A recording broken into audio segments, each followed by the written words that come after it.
Dari mana? Beijing. Oh, Beijing. Hong Kong? Hong Kong? Macau? No. Bukan. Beijing, Hebei.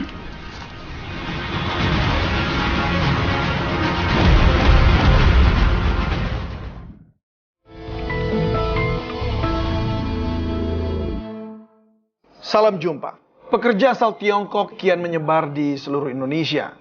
Masyarakat resah karena pekerjaan yang seharusnya untuk penduduk lokal direbut oleh pendatang asing, yaitu buruh asal Tiongkok tersebut. Ikuti penelusuran tim investigasi kami mengenai maraknya buruh ilegal asal Tiongkok ini. Dalam modus bersama saya, David Silahoy. Masa 10 juta? 10 juta itu adalah turis yang kita harapkan dari Tiongkok bisa masuk ke Indonesia, karena itu jadi rebutan. Ini urusan turis ya. Bukan urusan yang saya tanda tangani juga sama. Adalah urusan turisme, bukan urusan tenaga kerja. Mana mau mereka ke sini dengan gaji yang lebih kecil? Kan nggak mungkin. Inilah pernyataan Presiden Joko Widodo perihal isu serbuan tenaga kerja asing dari Cina atau Tiongkok. Namun, benarkah ini hanya sebuah isu belaka? 1 tahun terakhir, masyarakat Indonesia diresahkan dengan maraknya tenaga kerja asing ilegal, terutama dari negara Tiongkok. Dari laman internet, kami menemukan puluhan portal media elektronik memberitakan tenaga kerja kasar asal Tiongkok ditangkap pihak imigrasi ataupun kepolisian.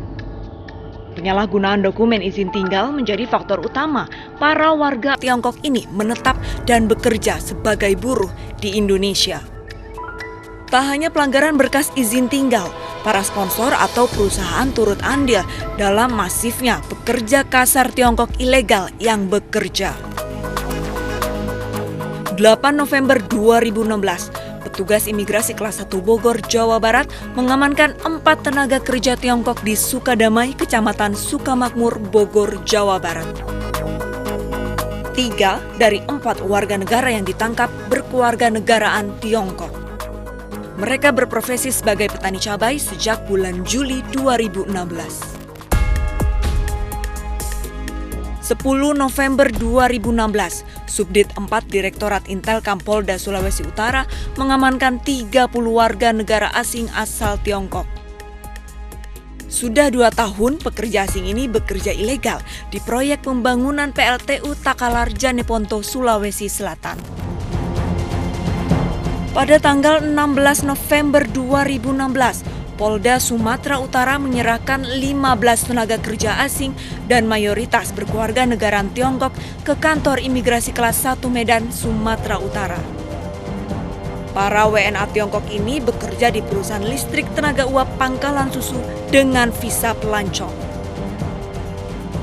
Petugas imigrasi dan Polres Bukit Tinggi, Sumatera Barat mengamankan 2 warga negara Tiongkok.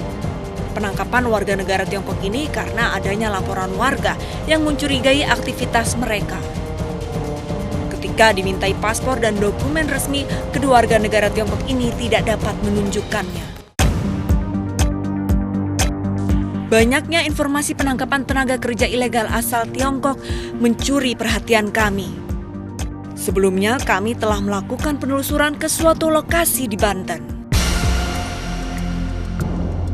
Di sebuah dermaga yang masih dalam tahap pembangunan, kami menemukan seorang pekerja yang berparas seperti warga negara Tiongkok.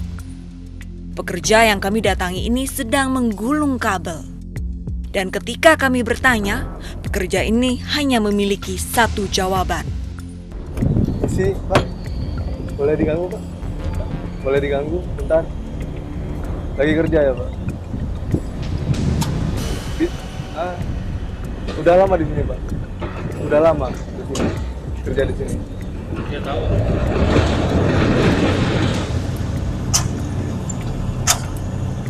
Tapi bisa bahasa Indonesia, Pak? Gak bisa bahasa Indonesia? Hah? Bisa bahasa Indonesia? Ya tahu.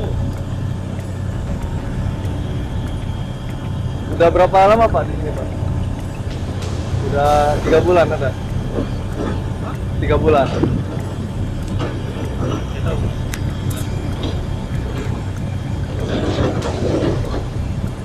Temennya yang dari banyak, Pak. Mari misi, Pak. Di sekitar lokasi dermaga, kami menemui banyak tenaga kerja asing asal Tiongkok. Selain di lokasi perusahaan, kami juga mendatangi tempat tinggal pekerja. Saat mendekati bangunan yang terbuat dari kayu ini, kami melihat ada sebuah televisi yang menyiarkan stasiun TV Tiongkok. 而不是暂时的或偶发的现象。由此，我们不难看出，自然环境中一些异乎寻常的。 Kami pun mencoba untuk berkomunikasi.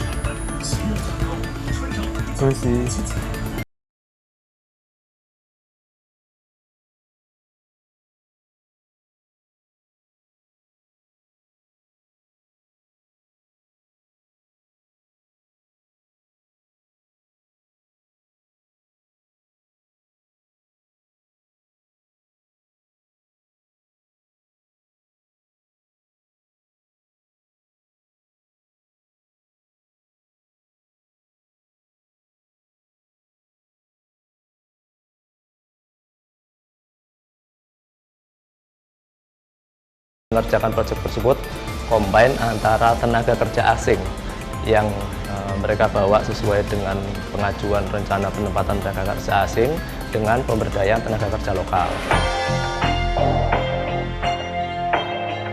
Alih-alih sudah terikat dengan kontrak dan perjanjian kemenangan tender suatu perusahaan, pekerja kasar dari suatu proyek yang menang harus dikerjakan dari pekerja asal negeri tirai bambu. Koordinator BPJS Watch menilai bahwa pemerintah harus menindaklanjuti kesepakatan dan peraturan pemenangan tender di Indonesia. Kalau membiarkan orang asing dengan dalih sudah terjadi ikatan kerjasama atau perjanjian bilateral dengan dua negara, nah perjanjian itu harus diperiksa. Bertentangan nggak dengan undang-undang yang ada yang berlaku di Indonesia? Jika ditilik lebih jauh, Menteri Ketenagakerjaan Hanif Dakiri pernah menyidak sebuah perusahaan di Kalimantan Selatan pada bulan Maret tahun 2015. Hasil sidak menteri ini pun diunggah di situs berbagi video oleh akun Kemenaker Trans. Saya hanya kasih izin 2 orang di sini. Ya, yang resmi 11 sekarang itu hanya 2 orang. Kasih tahu. 2个他们准我们的。这我不清楚，你那个我们领导不加呢。 Saya bisa usir mereka pulang. 2015, pemerintah sudah memiliki bukti akan adanya pelanggaran perizinan tinggal oleh warga negara asing terutama Tiongkok. Apakah adanya pemeriksaan dari pemerintah dan penangkapan pekerja ilegal 1 tahun terakhir mampu mengurangi jumlah pekerja ilegal asal Tiongkok? Saksikan terus Modus.